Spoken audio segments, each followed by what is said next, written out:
हमीरपुर संसदीय क्षेत्र से लोकसभा की सीट मिलने के बाद केंद्रीय मंत्री अनुराग ठाकुर आज सुबह गगल एयरपोर्ट पहुंचे। गगल एयरपोर्ट पहुंचने पर भाजपा कार्यकर्ताओं के साथ साही की महिला खिलाड़ियों ने उनका भव्य स्वागत किया।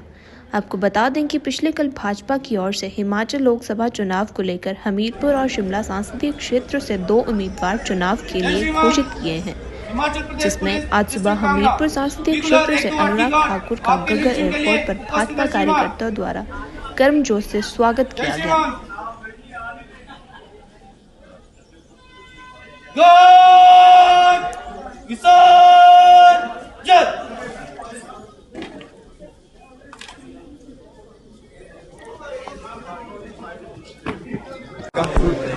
माननीय गृह मंत्री जी का, माननीय राष्ट्रीय अध्यक्ष जी का, जिन्होंने और सारे भारतीय जनता पार्टी के केंद्र और प्रदेश के नेतृत्व को जिन्होंने एक बार फिर विश्वास दिलाया है और फिर चुनाव लड़ने का अवसर दिया है।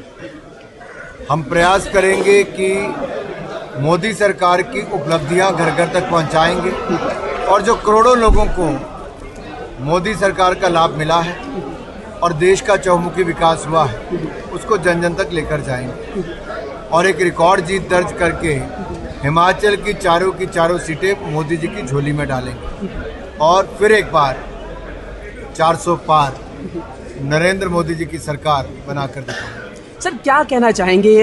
267 सीटें जो है वो भारतीय जनता पार्टी ने बहुत जल्दी जो है, हालांकि अभी लोकसभा चुनावों का उस तरह का बिगुल बजा नहीं है और उम्मीदवार आपने मैदान में उतार दिए हैं। दूसरी तरफ दूसरी सीट में भी, दूसरी लिस्ट में भी जो है वो कांग्रेस 43 सीटों पर सिमटी हुई है। सर, क्या मनोदशा है उनकी? कुल मिलाकर कांग्रेस तितर बितर है, चाहे देश की बात हो या प्रदेश की बात हो।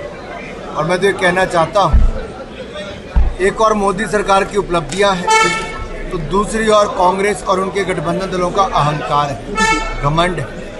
वो सब साथ भी नहीं है, ना उनका कोई नेता है, ना नीति है और नीयत में भी उनके खोट बार बार नजर आता है। वो तो देश को टुकड़ों में देखते हैं, टुकड़े टुकड़े गैंग का वो लोग समर्थन लेते हैं और यहाँ तक कि उत्तर दक्षिण पूर्व पश्चिम इस तरह से बांट कर देखते हैं, कभी जाति कभी संप्रदाय की बात करते हैं।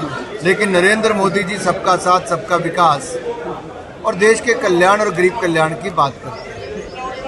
सर, कांग्रेस के नेता है गौरव गोगोई, वो कह रहे हैं कि 2024 के बाद जो है वो भारत जो होगा एक नया भारत होगा, तमाम एजेंसियां स्वायत्त होंगी और कानून का शासन होगा, लोकतंत्र प्रणाली जो फिर से फैलेगी फूलेगी और आरएसएस और बीजेपी का भारत नहीं होगा।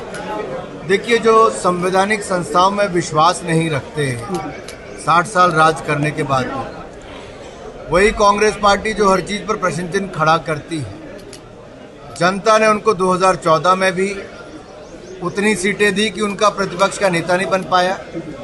2019 में भी उनको उतनी कर ही सीटें मिल पाई, उनका प्रतिपक्ष का नेता नहीं बन पाया। और अब की बार भी पहले से कम सीटें कांग्रेस को मिलेंगी, गठबंधन दल को।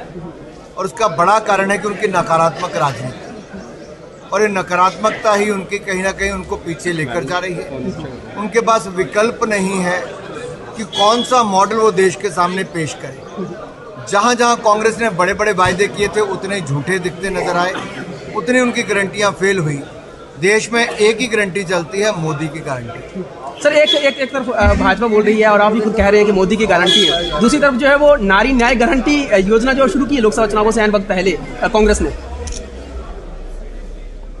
पिछले 15 महीनों से हिमाचल की जनता अपने आप को ठगा हुआ महसूस कर रही है। इनके विधायक जनता के बीच में जा नहीं पा रहे और इनके विधायकों ने ही इनको छोड़कर ये दिखाया कि इस सरकार पर केवल जनता का ही नहीं, कांग्रेस के नेताओं का भी विश्वास उठ चुका है। और ऐसे मौके पे जब चुनाव आते हैं तो चुनाव से पहले भी फॉर्म भरवाए थे। अब जब लोकसभा के चुनाव आए तब फिर फॉर्म आए। पहले के फॉर्म कूड़ेदान में फेंके थे, अब वाले पता नहीं कहाँ फेंकेंगे। क्योंकि सर, मैंने कहा था उससे कुछ दिन पहले ही आप यहाँ पर आए थे, हमने कहा था कि सम्माननीय नेता पूरे हिमाचल प्रदेश के हैं।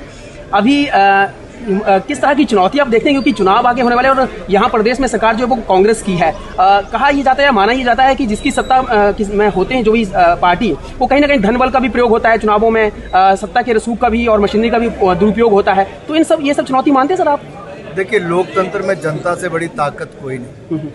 आप कितना भी सरकार का दुरुपयोग कर लेंगे, जनता मन बनाकर बैठी है कि आएंगे तो मोदी ही।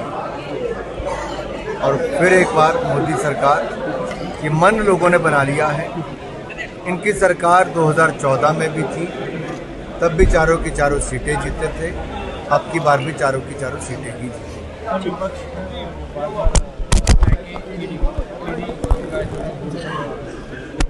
देखिए, जिनके सांसदों के घर पे 350 करोड़ रुपया मिलेगा, वहाँ ईडी क्या करेगी? कार्रवाई। जहाँ हजारों करोड़ के घोटाले होंगे, वहाँ ईडी क्या करेगी? कार्रवाई। तो आखिरी एजेंसियां बनी ही इसलिए कि जहाँ भ्रष्टाचार, वहाँ सीबीआई ईडी का प्रहार। ठीक है, थैंक यू। कांग्रेस के नेताओं को अगर भाजपा अपने में शामिल करती है तो कहीं ना कहीं भाजपा नेताओं का हक नहीं मारा जाएगा। कौन से कांग्रेस के नेता? सर, जैसी बातें चल रही है और बहुत सबको टिकट तो बातें मीडिया में चलती रहती हैं। सर, लोग शामिल भी हुए हैं भाजपा में। भारतीय जनता पार्टी दुनिया का सबसे बड़ा राजनीतिक दल है। जितने भी आएंगे सब समाज आएंगे, और किसी भी कार्यकर्ता का हमारी पार्टी में आने में, विचारधारा मोदी जी के नेतृत्व को अपनाने में कोई, हम तो स्वागत करते हैं। वो हमारे विचार के साथ आगे चलें, देश को बढ़ाने में, बनाने में और विकसित भारत बनाने में अपना योगदान दें, उनका स्वागत है।